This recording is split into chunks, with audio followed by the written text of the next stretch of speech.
This evening, fighting in the joint force, Head of SOCU files multi-million-dollar lawsuit against retired Assistant Commissioner of Police. Officers recovered a firearm and multiple weapons after receiving a domestic violence report. World Health Organization observes Zero Discrimination Day. In the region, Caricom and Central American leaders meet in Belize, and internationally, thousands of Chinese nationals waiting to leave Ukraine. Greetings and welcome to another edition of Channel 2 Headline News Update. I am Bibi Bacchus. Thank you for joining us. Head of the Special Organized Crime Unit of Guyana Police Force, Fazil Karimbash, has filed a $70 million lawsuit against a former chairman of the Police Service Commission and retired Assistant Commissioner of Police, Paul Slow, for slander. The head of the SOCU is seeking $60 million in damages plus $10 million in aggravated and/or exemplary damages. According to the senior superintendent's deposition, Slow published multiple false and defamatory claims against him on his Facebook and YouTube accounts, speaking out, exposing corruption and incompetence between November 2, 2021 and January 12, 2022. In his legal submission to the court, the SOCU head argued that the said Facebook and YouTube pages were created by Slow for the sole purpose of launching character attacks on the officers that are investigating him for previous offenses in an effort to prejudice the investigations. According to the court documents, Karimbash claimed that Slow was arraigned at the Georgetown Magistrates Court on October 15, 2021 for sexual assault and fraud. The investigation into those charges was conducted by SOCU. Slow's untrue and malicious assertions, according to Karimbash, suggest that he has committed sexual offenses and is also corrupt and unprofessional. These words, according to the SOCU head, have damaged his reputation and caused him considerable hurt and distress and embarrassment. The statements, he claims, were made with the intent of diminishing his character morally and honestly in the eyes of right-thinking people and the Guyana Police Force subordinate ranks. The senior officer is also seeking a permanent injunction prohibiting Slow, whether by himself, representatives, and agents, or otherwise, from publishing or causing to be published the statements or anything similar to them. Cannabis consumers throughout the country can have a say in how the Guyana government and its people consider marijuana in the future. The government of Guyana is currently modifying the Narcotics, Drugs, and Psychotropic Substance Bill and is seeking your input on the matter. According to a news release on the Parliament of Guyana's Facebook page, the committee has begun its work and desires to gather views from the public, influencers, and organizations.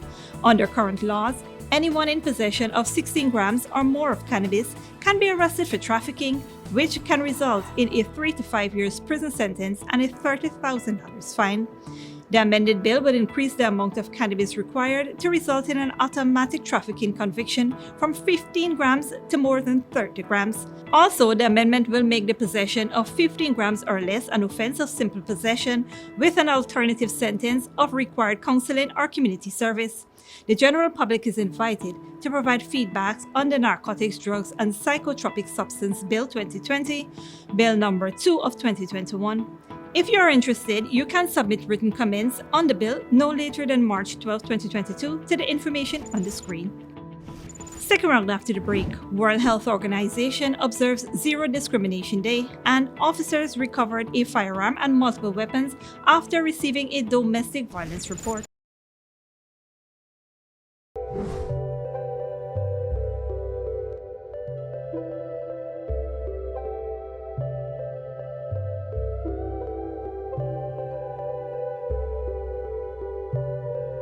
Maison Francois is the chocolate paradise of Guyana.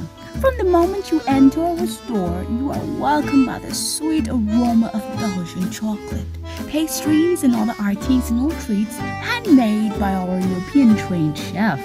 Our convenient location at the City Mall is the perfect place to take that special someone or to take home a little sweetness. So treat yourself with a taste of Paris in the heart of Georgetown, only at Maison Francois. Good girl forget things. What's the problem, Granny? I want money for borrow for do a surgery. I was dancing and I fall and fracture my hip. If you need some quick money, you should check Lender's Jewelry and Pawn Shop. Lender's Jewelry and Pawn Shop, Lot 238 South Road Border, Georgetown. Get jewelry made to order in just 72 hours. We also accept vehicles. Lender's, best rates, longest payback period. Boys, I get through. Plus, I could dance again. Lender's Jewelry and Pawn Shop. Furnishing your home or office has never been easier. Here at Kissoon's, our inventory of locally made and imported furniture, offered at amazing prices, will leave you wanting more. From vinyl, floor rugs and carpets, bedroom, dining and living room sets, mattresses, pillows, office desk, chairs and filing cabinets, outdoor benches and tables. We have a piece of furniture for every room imaginable in your home or office. Check out our flagship store at Industrial Site Rijnveld or one of our branches in New Amsterdam, Port Morant, Riverton and Camp Street. Kissoon's Furniture, furnishing homes for over 50 years. When you need money and you gotta get it fast, Creative Jewelry and Pawn Shop is the place for that confidential transaction in a quiet and secure location. You'll get the highest value per pennyweight for your gold and also enjoy the lowest interest rates and longest payback period too. Yes, for that instant transaction to solve a pressing financial problem. That Creative Jewelry and Pawn Shop, 46 Boyle Place, that's between the Ministry of Housing on Brickdam and White Castle Fish Shop. Be your first and only choice. Creative Jewelry and Pawn Shop, safe and sound, solid and secure, always there for you. Telephone 231-7878 and 223-8955. Sooner or later you will have another power failure. Are you prepared for the next blackout? Some essential equipment such as security cameras, lights, internet, gate motors, and water pumps may stop working. How can you prevent the next blackout? InverterTech has an affordable solution for you. A strong UPS system which uses the latest inverter and solar battery technology to prevent blackout. We smartly calculate your average power demand so you don't spend more than you need to. Call 223-2233 for more information.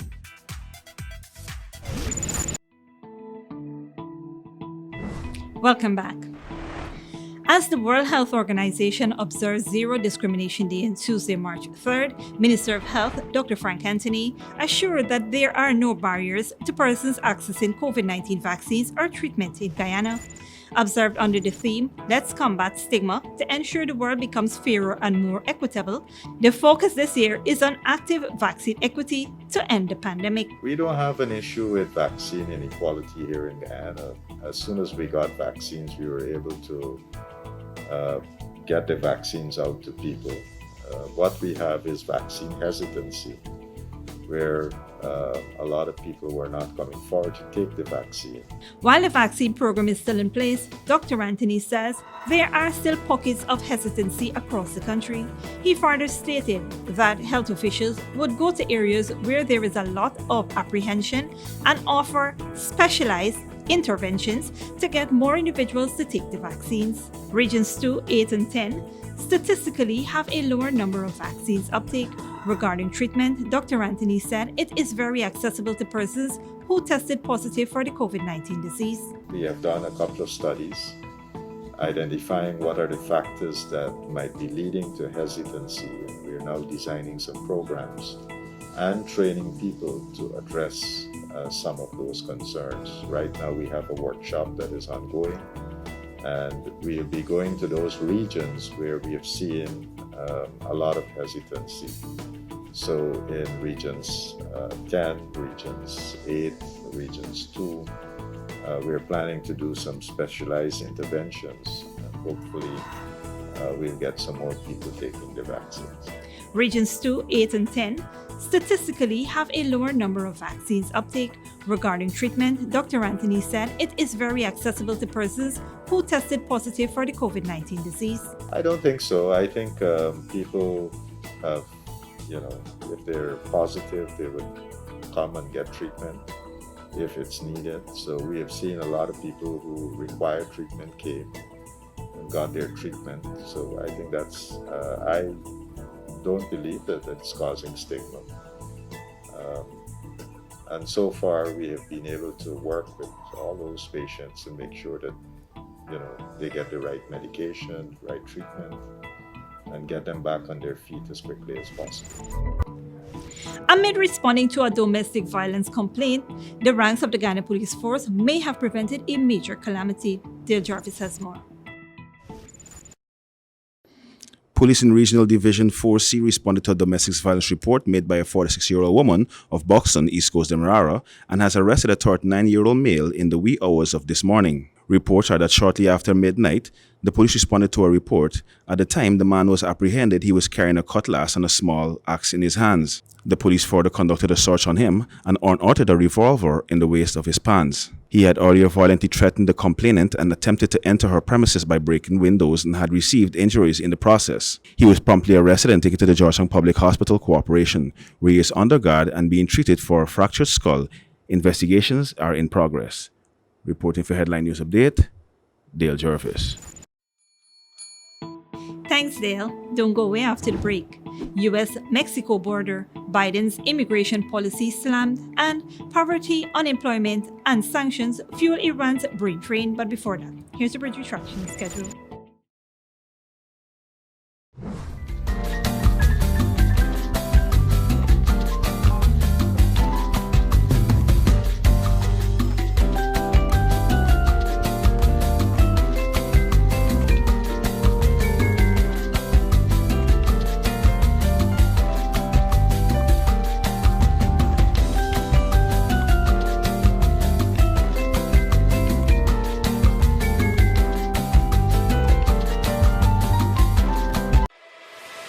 Furnishing your home or office has never been easier. Here at Kissoon's, our inventory of locally made and imported furniture, offered at amazing prices, will leave you wanting more. From vinyl, floor rugs and carpets, bedroom, dining and living room sets, mattresses, pillows, office desk, chairs and filing cabinets, outdoor benches and tables. We have a piece of furniture for every room imaginable in your home or office. Check out our flagship store at Industrial Site Rijnveld or one of our branches in New Amsterdam, Port Morant, Riverton and Camp Street. Kissoon's Furniture, furnishing homes for over 50 years. Good girl forget things. What's the problem, Granny? I want money for borrow for do a surgery. I was dancing and I fall and fracture my hip. If you need some quick money, you should check Lender's Jewelry and Pawn Shop. Lender's Jewelry and Pawn Shop, Lot 238 South Road Border, Georgetown. Get jewelry made to order in just 72 hours. We also accept vehicles. Lenders, best rates, longest payback period. Boys, I get through. Plus, I could dance again. Lender's Jewelry and Pawn Shop. Maison Francois is the chocolate paradise of Guyana. From the moment you enter our store, you are welcomed by the sweet aroma of Belgian chocolate, pastries and other artisanal treats handmade by our European-trained chef. Our convenient location at the City Mall is the perfect place to take that special someone or to take home a little sweetness. So treat yourself with a taste of Paris in the heart of Georgetown, only at Maison Francois. Sooner or later you will have another power failure. Are you prepared for the next blackout? Some essential equipment such as security cameras, lights, internet, gate motors, and water pumps may stop working. How can you prevent the next blackout? InverterTech has an affordable solution for you. A strong UPS system which uses the latest inverter and solar battery technology to prevent blackout. We smartly calculate your average power demand so you don't spend more than you need to. Call 223-2233 for more information.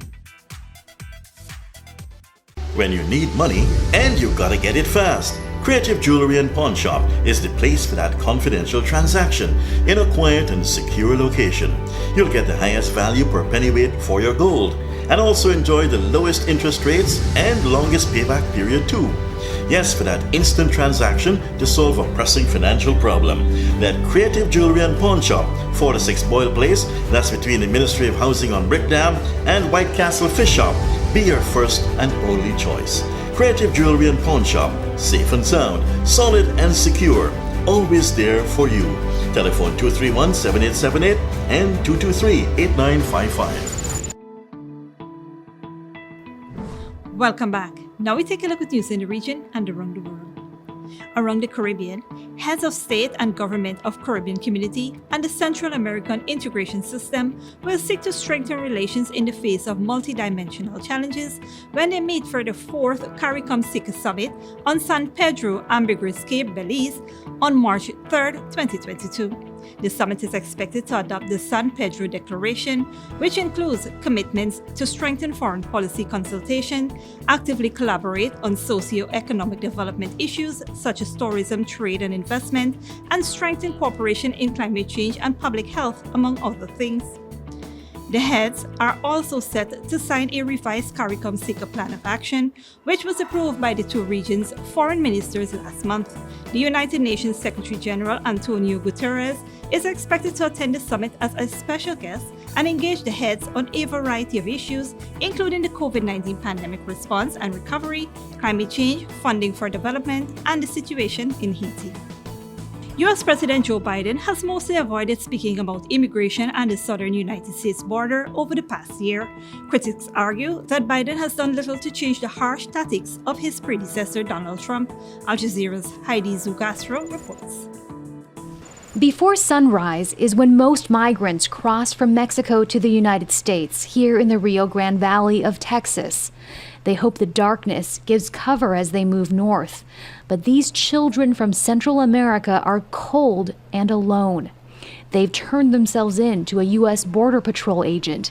His truck is full of others, so he uses the heat from his engine to warm them. Right now is like the perfect time for them to be crossing people. Because all of this, it's nothing but wooded area. Sergeant Joel Villarreal with the La Jolla Police Department takes us on his morning patrol. He says fewer people cross the Rio Grande River now because it's winter. But over the last year, Border Patrol agents reported encountering migrants 1.6 million times along the southern border, shattering previous records. We had never seen numbers like that ever before in the past. Officers and agents were encountering hundreds and hundreds of people in every hour. People hoping to escape poverty and gang violence in their home countries. Many came thinking America's new president would help them. When Joe Biden took office, he promised to reverse the harsh border policies of his predecessor, Donald Trump. Biden did halt construction of the border wall, but beyond that, little has changed. Migrants are still being expelled from the country using the pandemic as a reason, and most still have to remain in Mexico while they wait for a chance to apply for U.S. asylum. They're exploited by the criminal justice system in the United States. They're exploited by the criminal entities inside of Mexico. They're exploited by everybody. Startling images from September showed U.S. Border Patrol agents on horseback aggressively rounding up Haitian migrants. This is why your country. Biden denounced the incident and vowed a thorough investigation. But 5 months later, and still no public results. Then there's this. For right now, this is where we have them. The still unidentified bodies of migrants who died while trying to evade capture further north of the border. Brooks County, Texas, is where 119 bodies were found last year. The sheriff's office has recovered another 15 this year. Too many dead bodies. You're looking at any given time, maybe between 70 to 100 people walking through the brush. You know, that's unacceptable. Migrants appear to be taking greater risks, walking further through dangerous terrain to avoid being caught and sent back to Mexico. They're moving that way. It's feared many more will die as the weather warms and as more take on the desperate journey. Internationally, students and academics, including top professors, are looking for opportunities abroad, and it is affecting Iran's home-based talent pool. Al Jazeera's Rasul Sardar reports. Engineers, mathematicians, medical workers. With limited opportunities at home, Iranians are seeking better lives elsewhere. Iran's brain drain is nothing new. What's new is the sheer number of experts heading off. The outflow of talent has now created a problem for many industries, and perhaps none more so than Iran's medical sector. As nurses, we work long hours and get paid low wages. It's not nearly enough for a livelihood. It's so difficult that I want to go to a foreign country because at least I would be able to get by. I have no idea what kind of problems I'll face when I immigrate, yet I would rather go than stay. Getting paid on time is also an issue, which has led to a sharp increase in the migration of nurses. During the first 10 months of pandemic, nearly 3,000 healthcare workers reportedly left Iran, and the number of nurses applying to leave tripled. As the country's economic prospects grew bleaker because of international sanctions, increasing numbers of Iranians are looking to start new lives abroad. During past 4 years, immigration has risen threefold. According to an official report, about 150,000 people a year are leaving. More than 100,000 of those immigrating annually have university degrees, including PhDs. And around 3,000 of them alone are doctors, like Milad Mohammadi. He is a neuroscientist now living in Germany. He left Iran to pursue his education, but when it came to returning, he says it didn't seem wise. The economical situation back then that I left the country was not such a disaster. It was much, much, much better than what is today. But what we were thinking was that the country is in the wrong way and the situation will become worse and worse. One of the most important reasons that we were thinking that it's getting worse was the sanctions, and it proved itself that the sanctions are the most important factor in my eyes, torture Iranian people. In a report last year, Iran's Minister of Foreign Affairs concluded that around 4 million Iranians live abroad. While many here still hold out hope for a better life, the number of outward-looking Iranians is rapidly increasing. Rasul Sardar, Al Jazeera, Tehran. And finally, China has been slow to police nationals from Ukraine, but evacuations have started. Beijing has refused to condemn Moscow's offenses or call it an invasion, and many Chinese internet users have voiced support for Russia and its leader Vladimir Putin. This bus is evacuating the first batch of Chinese citizens from Ukraine. Chinese state media say the group of 600 people, mostly students, have been taken from the cities of Kiev and Odessa to neighboring Moldova. But many others have been left behind. Jiang Dongsha has been frantically packing his bags and plans to catch a train to Ukraine's west from the eastern city of Dnipro, where he studies. It's hard for us to fall asleep at night because you're always afraid. And the air defense sirens keep going off. He says the Chinese embassy has been concentrating on evacuating people from areas affected by fighting, but he's worried the conflict will soon reach Dnipro. More than 6,000 Chinese nationals in Ukraine are trying to leave. They're being encouraged to take trains to neighboring countries. Chartered flights are also planned. The current situation is complex and volatile. The Foreign Ministry and the Chinese Embassy in Ukraine are closely following the situation and studying all possible ways to assist Chinese citizens to evacuate voluntarily and safely. Despite Chinese students and workers expressing concerns about their safety online, it's taken longer for China to pull its people out than other countries. Beijing has close ties with Moscow and has refused to condemn the Russian attack, instead blaming NATO and the US for increasing tensions. State media has downplayed reports of destruction in Ukraine, calling the invasion a special military operation. Some social media users have posted comments in favor of Russian President Vladimir Putin, supporting what they say is his war against the West. China's foreign ministry says it's strategic partners with Russia, not allies. It cannot afford to offend Moscow, but has also emphasized its friendly relationship with Kiev. China is Ukraine's #1 trading partner and a major source of foreign investment. Jiang Dongsha says the perception that China backs Russia has stoked anti-Chinese sentiment there. Ukrainians have a bad impression of the Chinese, and some may be anti-China. If your family members join the army or die, and they think China supports Russia, it makes me feel scared. So I didn't want to stay, I want to leave.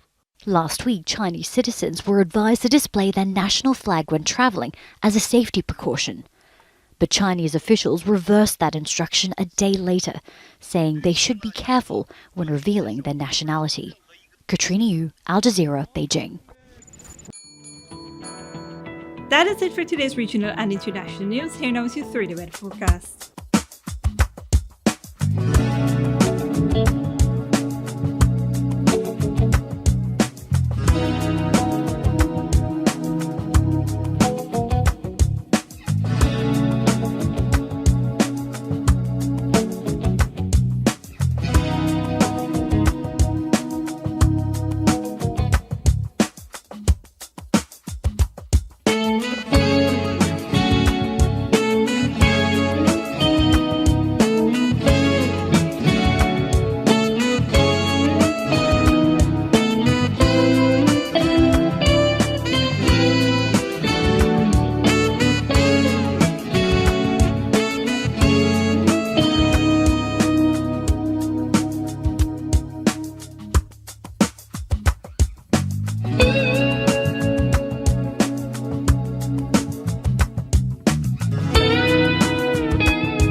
And that is all for this edition of Channel 2 Headline News Update. Tune in on Thursday at 7 p.m. for another episode. Be sure to subscribe, like, and follow us on Facebook and YouTube. Until then, please take care of yourselves and each other.